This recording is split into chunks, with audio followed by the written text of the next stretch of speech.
कुरुक्षेत्र में हम बात कर रहे हैं। प्रदेश में जो नाम बदल रही है योगी सरकार और लखनऊ का नाम बदलने की जो सुगबुगाहट है वो सीएम योगी के ट्वीट के बाद और भी ज्यादा तेज हो गई है। जिस तरीके से सीएम योगी आदित्यनाथ ने एक ट्वीट किया था उसके बाद लगातार लोगों के मन में सवाल है कि क्या लखनऊ का नाम भी बदला जा सकता है। इस मुद्दे पर हम लगातार चर्चा कर रहे हैं। तमाम खास मेहमान हमारे साथ मौजूद हैं जिनसे हम लगातार बातचीत कर रहे हैं। इस वक्त हम जाएंगे अब्बास हैदर के पास में। हैदर जी, ये बताइए कि इससे पहले समाजवादी सरकार हुआ करती थी जब आपकी, तभी भी खूब नाम बदले जाते थे, तभी भी बहुत आरोप लगते थे, दूसरी पार्टी आरोप लगाती थी, बीएसपी सरकार में भी खूब नाम बदले जाते थे। अब बीजेपी बदल रही है तो आप लोगों को क्यों आपत्ति है? देखिए फर्क है। मैं बहुत धैर्य से सारे पैनलिस्ट को सुन रहा था जी। मैं उस पर कुछ कहना चाहूँगा। देखिए यहाँ पे कोई जो है एक दूसरे को लोग आक्रांता कह रहे हैं। हम इस बहस में जाए कि द्रविडियंस कब आए और आर्यस कब आए और मुगल कब आए, तो मुझे लगता है इसका कोई नतीजा नहीं है। जब हमारा देश आजाद हुआ, जब हमारे देश का संविधान लागू हुआ, तो हम सब इस देश के नागरिक हैं और सबको समान अधिकार है।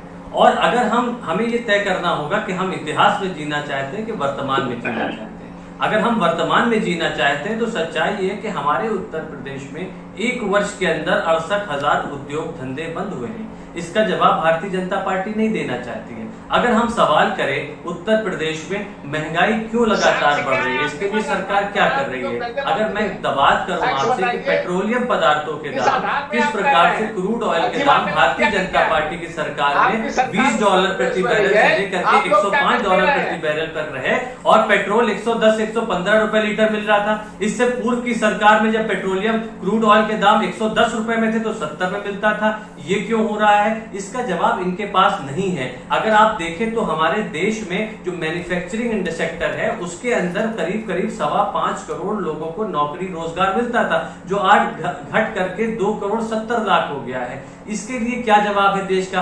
आपने 16 करोड़ नौकरियां आपको 8 साल में देनी थी, 12.5 करोड़ नौकरियां आपने छीनी है।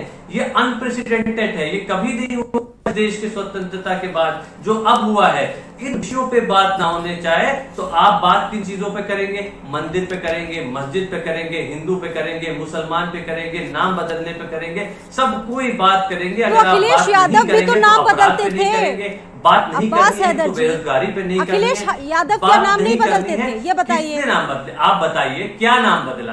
बहुत से शहरों के नाम बदले गए। नाम बदले गए हैं। बहुजन समाज पार्टी की सरकार में भी बदले गए हैं, समाजवादी पार्टी में भी बदले गए हैं, इक्का दुक्का। लेकिन नाम बदलना नेगेटिव का हिस्सा नहीं था, नाम बदलना ध्यान भटकाने का हिस्सा नहीं था। और कहाँ नाम बदला गया? मैं बता रहा हूँ, अगर नाम बदला गया, कहाँ का नाम बदला गया, आप मुझे उदाहरण दीजिए, मैं आपको बताऊं कहाँ का नाम बदला गया। रमाबाई नगर का नाम बदला गया, रमाबाई नगर का, शामली का, ठीक है जी। मैं बता तो रहा हूँ, प्रबुद्ध नगर का नाम अगर शामली कर दिया गया, जो शामली पहले से चला आ रहा था, तो इसमें क्या समस्या है? आप बताइए। हम लोगों ने कोई इसको नैरेटिव नहीं बनाया, हमने इस चीज को राजनीति का विषय नहीं बनाया है। एक सामान्य प्रक्रिया में चीजें हुई हैं। लेकिन पिछली सरकार जो है, भारतीय जनता पार्टी की जो सरकार, पिछली 5 साल की सरकार, ये सिर्फ नाम ही बदलना चाहती है ताकि असली मुद्दों पे बात ना हो। और इन्होंने किया क्या है? इन्होंने सिर्फ शहरों के नाम नहीं बदले, इन्होंने समाजवादी पार्टी की सरकार की योजनाओं के नाम बदले। अगर आप इनका बजट उठा के देख लेंगे अभिभाषण वित्त मंत्री जी का, तो आप देखेंगे कि सारे समाजवादी पार्टी की जो सरकार में काम चले आ रहे थे वही काम है, कोई नया काम नहीं है। बस उनके आपने नाम बदल के प्रस्तुत कर दिए। अरे सर, काम करके दिखाइए, हम भी आपका स्वागत करेंगे। आप जवाब दीजिए कि जिले का नाम बदलने में समय बहुत लगता है, राजकोष पर भी बहुत प्रभाव पड़ता है। आप लोग बेहतर ये होगा कि आप लोग नाम बदलने पर ध्यान कम दें, विकास पर जोर ज्यादा लगाएं सर, क्योंकि राजकोष पर भी बोझ पड़ता है नाम बदलने से, बहुत समय लगता है, इसमें प्रक्रिया बहुत लंबी होती है।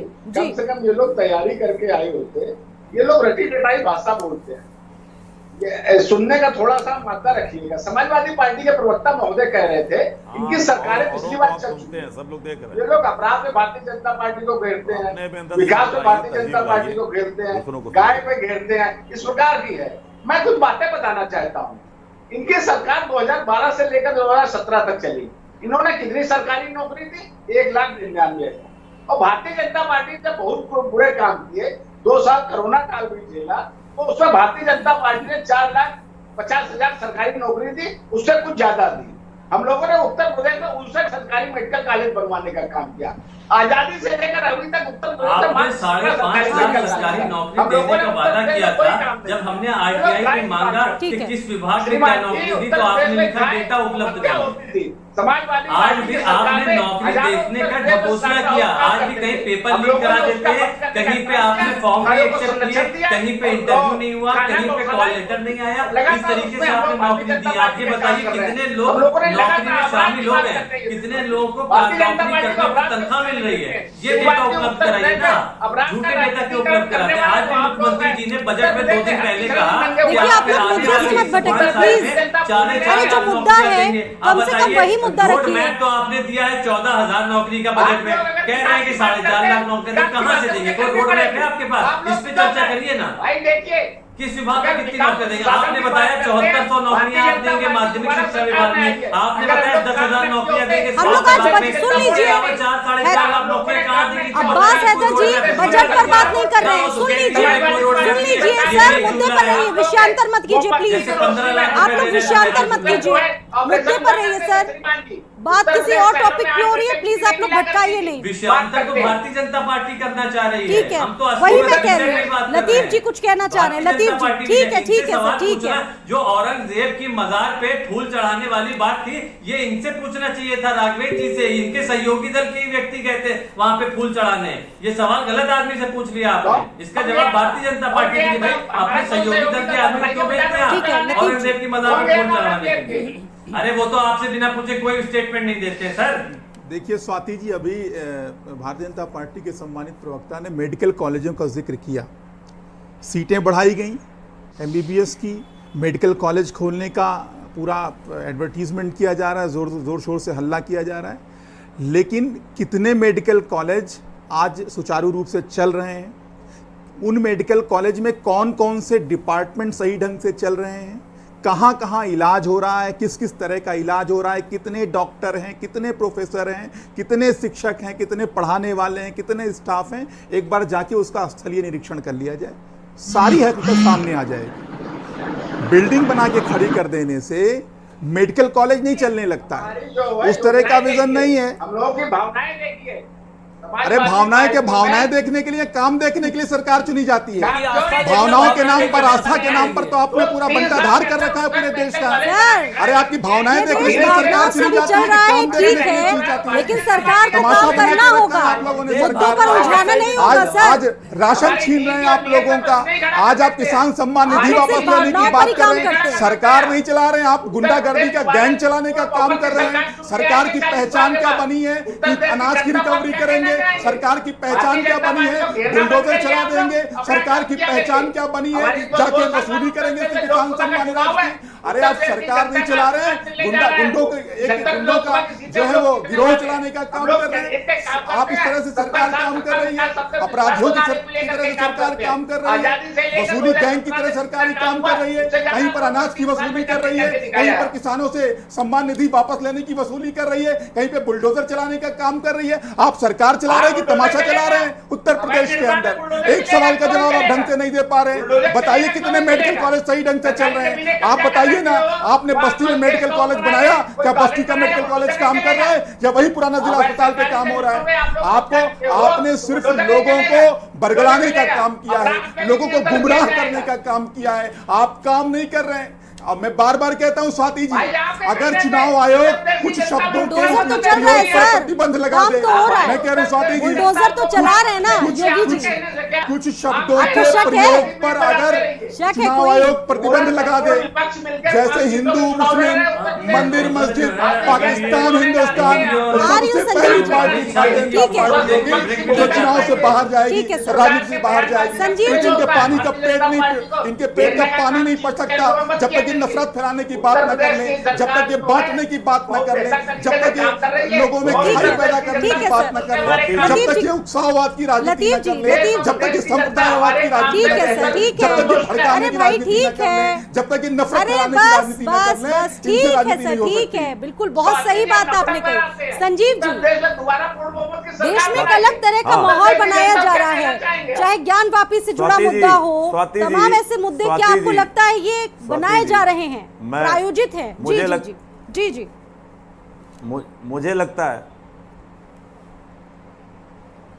मुझे लगता है कि भारतीय जनता पार्टी के प्रवक्ता महोदय ये प्रदर्शित कर रहे हैं सबसे श्रेष्ठ, सबसे विद्वान और सबसे श्रेष्ठ हैं। आज उन्हीं से सवाल है और आपके चैनल पे है। आज हिंदी पत्रकारिता दिवस है। स्वाति जी, सबसे पहले आपको बधाई देता हूँ पत्रकार के रूप में।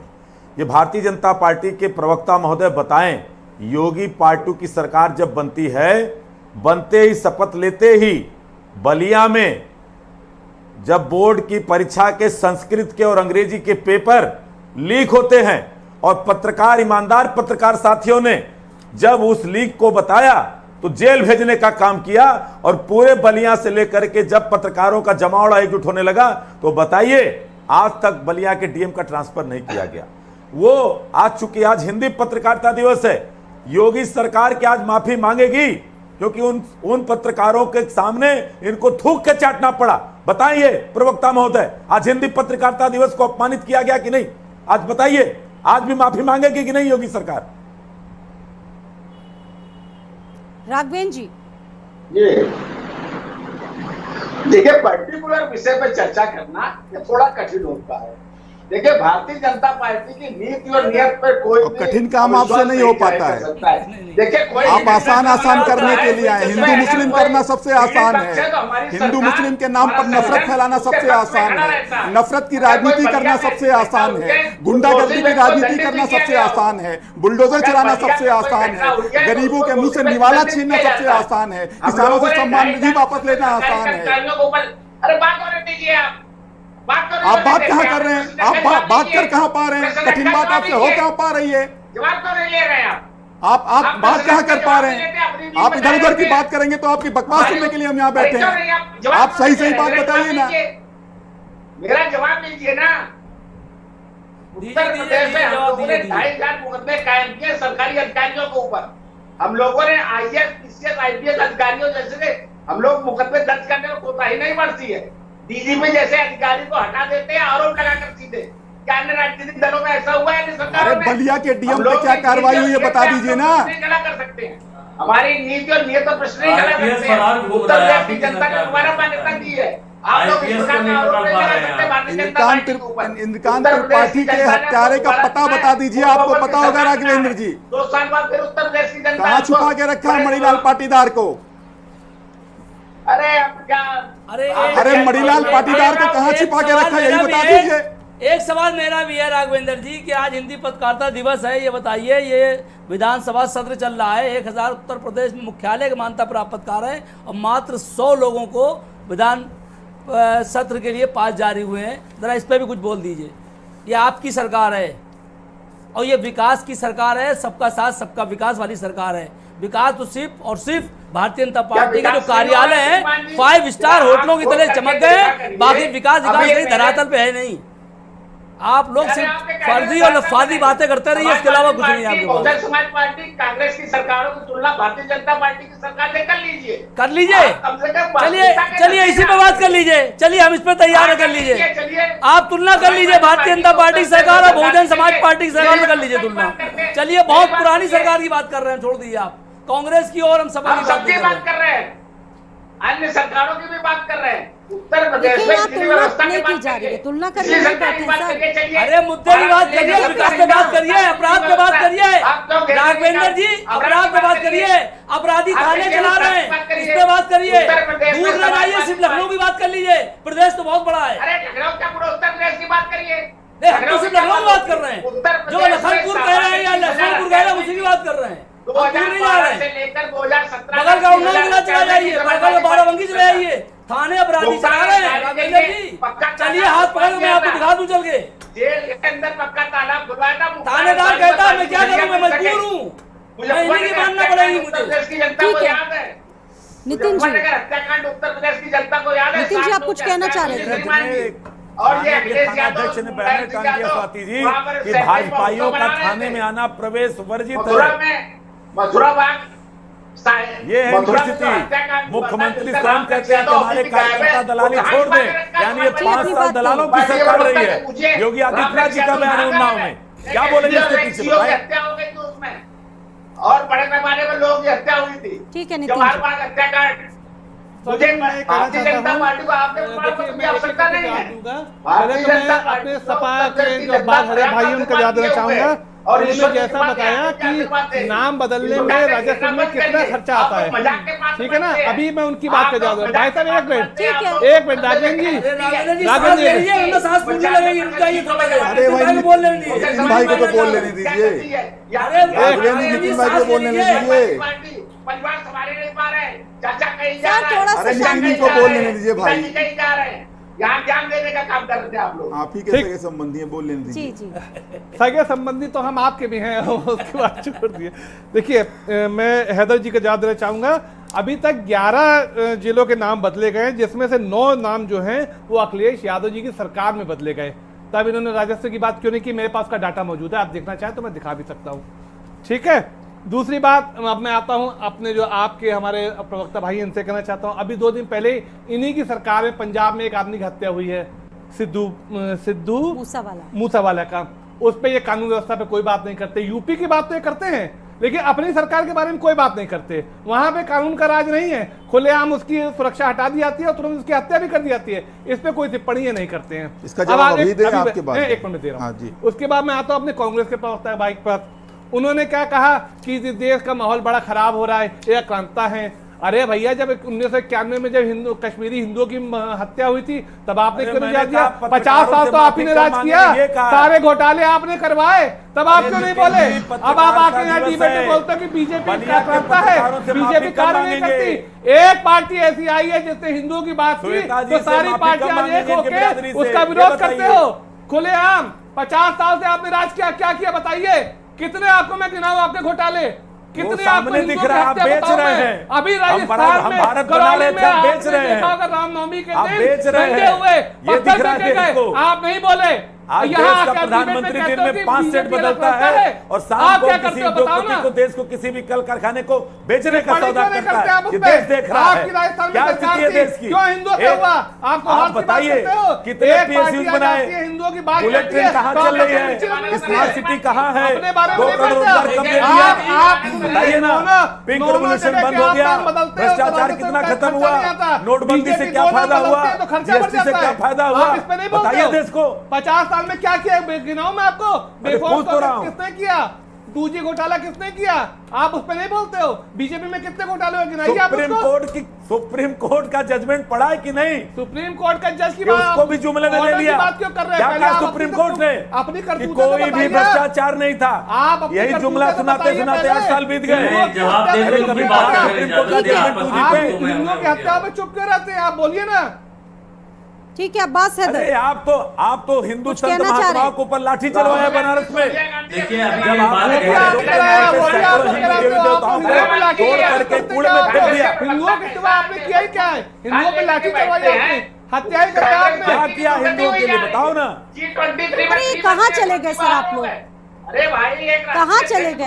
यही करेंगे, यही करेंगे। देखिए एक दिन डिसाइड कर लिया जाएगा जिसमें इन तमाम मुद्दों पर बहस हो जाएगी। जिस मुद्दों पर आप लोगों से कहा उस पर नहीं कोई बात। डिनर और लंच आता है, स्वाति जी इसी विषय पे आता है कि हिंदू मुसलमान कैसे करना है, भारत पाकिस्तान कैसे करना है, मंदिर मस्जिद कैसे करना है, इसके अलावा नहीं बात कर सकते। आपको हिंदू मुसलमान हिंदुओं की हत्या हो रही थी, तब क्यों नहीं बात किया हिंदू मुसलमान पे? तब क्यों नहीं बोला हिंदू मुसलमान पे? काशी विश्वनाथ में कॉरिडोर के नाम पे जो माल कॉरिडोर बनाया, उसमें सैकड़ों देवी देवताओं की मूर्तियों को क्यों फेंका गया? क्या जवाब है? कौन कहता फेंका गया? कौन कहता फेंका गया? कोई मुकदमा दर्ज हुआ? मैं कह रहा हूँ, मैंने वाराणसी के लंका थाने में मुकदमा दर्ज कराया है, जहाँ शिवलिंग यहाँ पे नाले में फेंका गया था। भाई कौन? आइए दिखवा दूं आपको। मूर्ति फेंकी गई, बेमतलब की बातें करते हैं। 5 विनायकों की मूर्ति तोड़ दी गई, 6 शिवलिंग को तोड़े लतीफ जी इस पर जवाब देना चाह रहे हैं। पुराण में वर्णित थे। लतीफ जी, एक औरंगजेब को लेकर के रोना रोते हो, और जो 2 साल पहले जो नादिर शाही बनारस में काशी विश्वनाथ मंदिर में की गई, उसके लिए घड़ियाली आंसू नहीं है तुम्हारे पास? वाह सर वाह। ठीक है लतीफ जी, देखिए स्वाति अभी जी, जो है स्वाति हमारे जी, मैं बार बार एक बात कहता हूं, थे। स्वाति जी,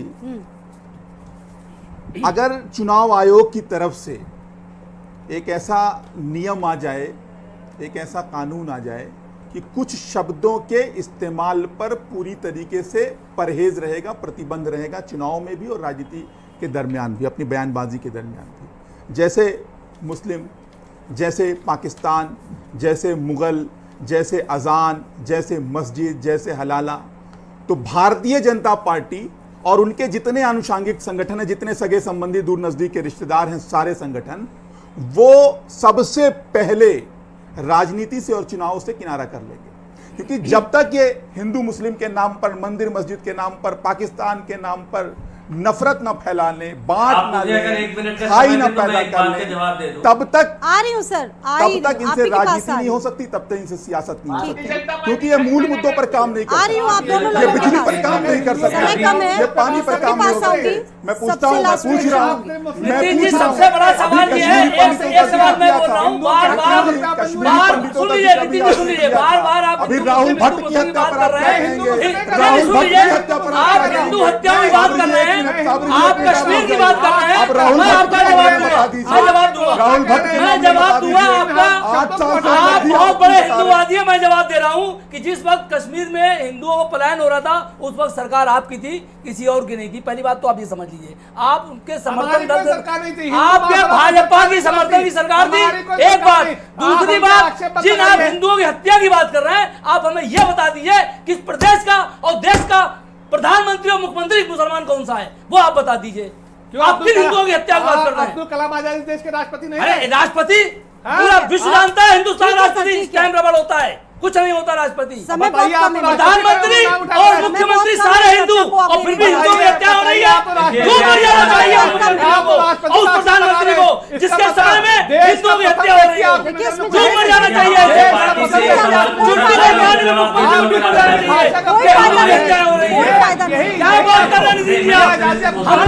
हमने कभी किसी मुसलमान को नेता नहीं माना, हमने इस देश में हिंदू को नेता माना है, इससे बड़ा और कोई सबूत नहीं है। केजरीवाल को दिल्ली में नेता बना दिया, समय नहीं, उत्तर प्रदेश में अखिलेश मुसलमानों ने नेता अब माना। समय नहीं है मेरे पास में, अब समय नहीं है। मुझसे एक सवाल, एक मिनट, जी जी राघवेंद्र जी, आप बोलिए सर, समय नहीं है, 10 सेकंड में बोलिए। मुझसे एक सवाल पूछा था, जी जी, मैं जवाब दे दूं। हाँ। मुझसे ये सवाल, अभी एक पैनलिस्ट कह रहे थे कि समाजवादी पार्टी की सरकार में 9 जिलों के नाम बदले गए थे। आप गूगल करके आए होंगे, आपको पता नहीं है उसके पूर्व की सरकार ने 9 जिलों के नाम बदले थे। हमने जो पहले नाम थे उनको रीइंस्टेट किया था, चाहे वो कानपुर हो, चाहे भदोई हो, चाहे अंबेडकर नगर, ऐसे जितने भी जिले हैं, हमने शामली हो, इनके नाम हमने जो पहले से थे नाम बसपा सरकार हमने कोई नाम नहीं बदला, कोई नाम हमने पार्टी के महापुरुष के नाम पे नहीं रखा है। आपको जानकारी उस बात की खत्म हो गया टाइम, बड़ी जल्दी खत्म हो गया। बहुत शुक्रिया आप सभी का हमारे साथ इस चर्चा में शामिल होने के लिए। लेकिन सवाल यह है कि शेक्सपियर भी कहते हैं गुलाब को गुलाब कहो, नाम में क्या रखा है। फिलहाल इस चर्चा में इतना ही, दीजिए इजाजत।